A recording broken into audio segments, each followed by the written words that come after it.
One thing I didn't get though was when you started explaining about the different music in Mm-hmm. the beginning, and then I was kind of wonder like, how does that match up to the 21 Savage? Oh, are you Or, talking about the Tupac in the beginning? yeah. Okay, so you guys are younger than me. When I was like in middle school, when I was really just breathing music practically, that was just completely obsessed. That's when I put all those stickers on my guitar. Like for me, like everything that I believed, all my philosophy almost, it seemed, I remember breaking up with a girl using Offspring lyrics. Like I literally handed her a piece of paper, like a letter that I Oh wrote, my but it God. wasn't really my own words. It was just Offspring lyrics. And I remember her even like coming back to me. She's like, "What does this mean? I don't understand. Like, what are you saying to me?" And then I was like, "I'm breaking up with you." That's what I was saying. Was that Professor, not clear? that's pretty cringe, Professor. It's super cringy. Yeah. If I tell you guys stories about myself, it's normally supposed to like incriminate me and make me like look like crap. If that wasn't clear enough, right? Mhm. But yeah, yeah, good. I'm glad you saw that as cringy. Like, if you don't see it as cringy, then I'm worried about your perspective in life. Yeah. So good call, man. It was kind of like I felt like it was kind of weird out. Yeah. Well, so what I tried to do there was I was trying to show you that even the music that I loved, that I still even love in a way today, like I still listen to it. I still play like Santeria on my guitar, even though when I think about the lyrics, I'm just like, crap, this is so horrible. Because you guys get it, right? He's like, yeah, I'm going to find love, but I'm still going to go get revenge and kill this guy. And then, you guys saw that, right? In the lyrics, it's pretty clear. Hmm. Like you think he's like grown in the song. You're like, oh, he's figured things out, and then by the end, you're like, oh, nope, he didn't figure it out. He's actually worse. He's worse than he was before.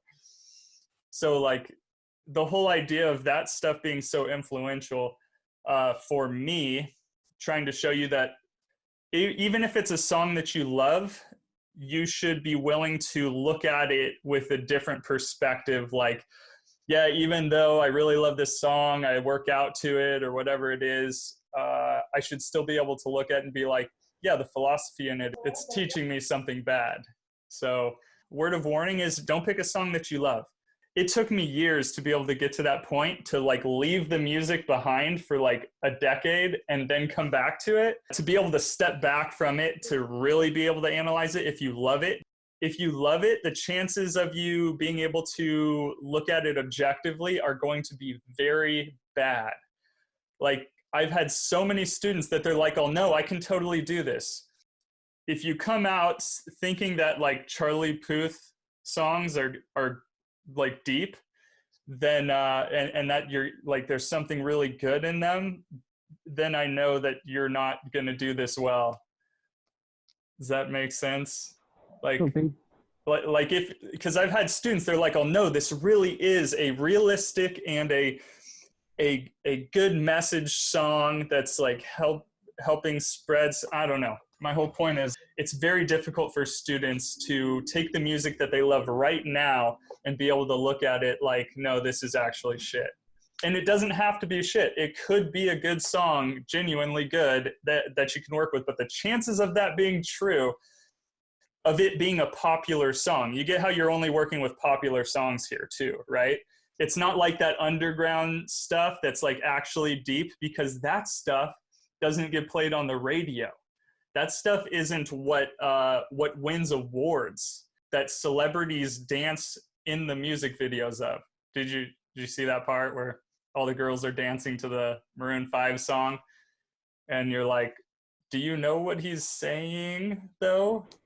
The girl like you is, if you're that girl, then you're pretty much just getting played. And they're like, oh yeah, this is good stuff. Isn't Adam Levine hot? Like they're just not even paying attention. And you look at these people as you're like, these are actually influencers, all of them.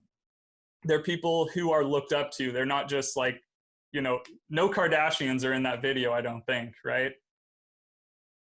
So none of those people you watch on a screen to cringe at is what I'm saying. And yet they were doing something that I found to be quite cringy, but maybe you're like, no, this is different. You have a wrong interpretation of that. And that's fair. You could argue that kind of thing. Like anything you want to go with, so long as you can make a solid argument for it, it's fine. It doesn't have to be what I saw. Also, you can't use any of the songs that we cover in the class, but hopefully that was already clear. So yeah, this one, like maybe all that stuff that we were covering where I'm trying to give you like background or some kind of lens to look through at things, like nature versus nurture, trying to examine that. You could examine that in almost anything. Or when we're talking about the mimetic theory. Did you guys know that that's what it was called? I didn't say that. The whole subject, model, object thing. What about what you said? It was like an Indian word. You mean Latin? Yeah. Tabula rasa? Yeah, there you go. Tabula rasa. So that would have probably been something that you put in your notes, right? So the concept of, are we a blank slate when we're born, which is the nature versus nurture thing too, right? Is something innate? Is it something that you were born with? Or is it something that you learned over time? Something that was taught to you or ingrained in you? That's like a huge, so many arguments hinge on that. Just anything that we're into, even like sexual, what we're attracted to, that argument always starts there. Like what things are we born with? And then what things were taught to us or something that we learned through mimicking. So that's why I bring that one in there, because you can now use that in almost everything we cover.